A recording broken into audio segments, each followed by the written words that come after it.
شحال من مره قلت باللي اخر مره راح نسكرولي مثلا، خلاص ما نزيدش سكرولي، نحبس سكرول، من بعد فتره عاود رجعت نفس الحاجه. شحال من مره صارت معك هذه الحاجه؟ مش كسكرول برك، سكرول كمثال على اكثر من حاجه، على الفيديو جيمز، على الاكل مش مليح، على البورن، على اي حاجه مش مليحه. شحال من مره قلت لي خلاص اخر مره ندير هذه الحاجه، بعد فتره عاود رجعت. وعلاش صرا هذه الحاجه؟ اول حاجه الناس ملي تندير هاد القناه باش نعاون الناس انها تحسن من حياتها. اذا كنت مهتم بهذا النوع تاع المحتوى اهبط لنا سبسكرايب. لازم تفهم بلي اول حاجه الدماغ تاعنا ولا العقل تاعنا متعود ولا عنده كي شغل مسارات. شفت الذاكره العضليه صاحبي كي تكون تونطريني ومن بعد تحبس فتره راح تبدا تنقص عضل، راك فاهمني؟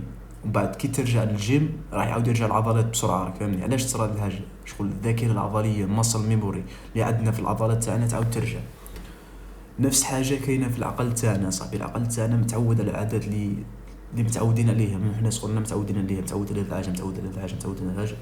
ومن بعد كي تحبسها مش معناها انه تمحات هذيك العاده، تمحات خلاص من الدماغ تاعنا، لا، الدماغ تاعنا مازال عنده هذيك كي شغل ذاكره عضليه، راك فاهمني؟ ما تمحاتش كاع. فالعقل تاعنا ولا الدماغ تاعنا اسهل له انه يرجع لديك العاده، انه يبدا في عاده جديده، ولا انه يدير حاجه، ولا انه يحبسها. اسهل له انه يرجع لديك الطريق. يعني الدماغ ما يهموش اذا تفيدو ولا ما تفيدوش، المهم انه اسهل له، راك فاهمني؟ فلازم تفهم هذه الحاجه. الدماغ تاعنا يفضل الحاجه السهله بالنسبه له، سهله له انه يرجع لديك العاده على انه يبدل ولا يدير حاجه جديده، لانه يشوفها تهديد بالنسبه له، فيروح للحاجه المضمونه حتى اذا كانت تضره. الحاجه الثانيه لازم تعرف، لازم تحدد السبب ولا تحدد تريجر، السبب اللي خلاك تدير هذه الحاجه. مثلا السبب اللي خلاك مثلا انك مثلا واش، مثلا حبست دخان تاعي، حبست دخان لازم وعاود رجعت مثلا. حاول تعرف السبب علاش رجعت، راك فاهمني؟ السبب راح يكون حاجه من ثلاثه: يا اما المحيط تاعك، يا اما خرجت مع اصحابك مثلا اللي تكيفوا، تميت مريح معاهم بعد عاود بشوي بشوي جبدوك، راك فاهمني؟ سما لازم تفهم. يا اما اول حاجه المحيط تاعك، الانفايرمنت تاعك، البيئه تاعك هي اللي تاثر عليك. ثاني حاجه اللي هي الحاله النفسيه، يا اما تكون كاين واحد شغل مصطلح والله ماني عارف نسيتو، المهم انه يا اما تكون حاله عصبيه مثلا، تكون غضبان ولا جيعان ولا وحيد، ويا اما تعبان. هذو الحاجات الاربعه. فحاول تعرف السبب علاش. ممكن تكون يا اما المحيط تاعك هو اللي اثر عليك، يا اما تكون البيئه ولا الحاله النفسيه هي اللي خلتك دير هذه الحاجه. الحاجه الاخرى اللي هي التليفون والالكترونيات، راك فاهم؟ الكترونيات تكنولوجيا باختصار. يعني التليفون تاعك يعني مثلا وهذه حاجه دائما تصرا قاع مع الناس، انه من انستغرام يبدا يسكرولي يبدا يخرج له، راك فاهم؟ ريلز تاع الجيم جيرل وهذوك المودلز، راك فاهمني؟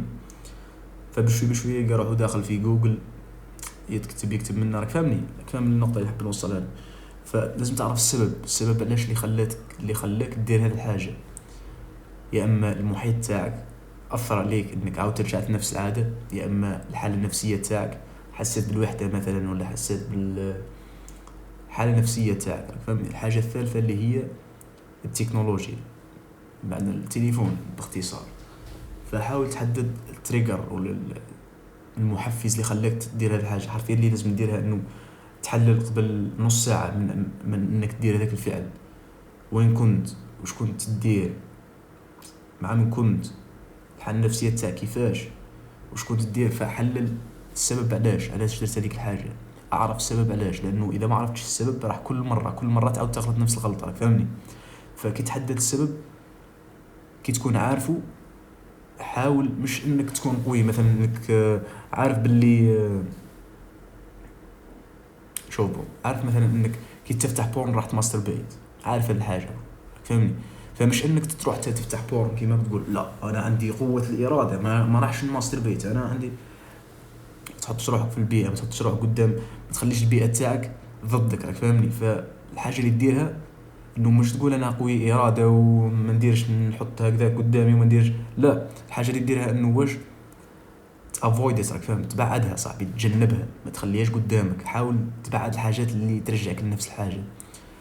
انك مثلا انك كيفاش مثلا انت معول تحبس الدخان، ولا خلاص قررت انك تحبس الدخان، تروح تقعد مع جماعه مدخنين، ولا تروح للشيش كافي مثلا، دخان في كل بلاصه، راك فاهمني. شغل خلاص البيئه قاعد ضدك صاحبي، البيئه قاعد ضدك، فتحوس تولي تقول لا لا. على الاقل في البدايه صاحبي، كي تكون ارادتك ضعيفه وتكون ما عندكش ديسيبلين وما عندكش ارادتك تكون ضعيفه، ماكش متعود ومازال هذا بدات تقطع العاده، حاول تبعد ولا تخلي البيئه تاعك تعاونك، راك فاهمني. ما ترياش مع هذو الجماعه. الحمد لله. ما ترياش مع هذو الجماعه، ما ترياش بلايص اللي فيها الدخان، الحاجات هذه. فحاول تخلي البيئه تاعك تعاونك، راك فاهمني. فان شاء الله يكون هذا الفيديو فادك. الفيديو كان قصير يعني باش نعطي فيه فائده، فان شاء الله يكون انه الفيديو فادك. اذا كنت مهتم بهذا النوع تاع المحتوى دير لنا سبسكرايب. اذا كان عندك اي سؤال ولا اي حاجه اكتب لي في كومنتير، والسلام عليكم.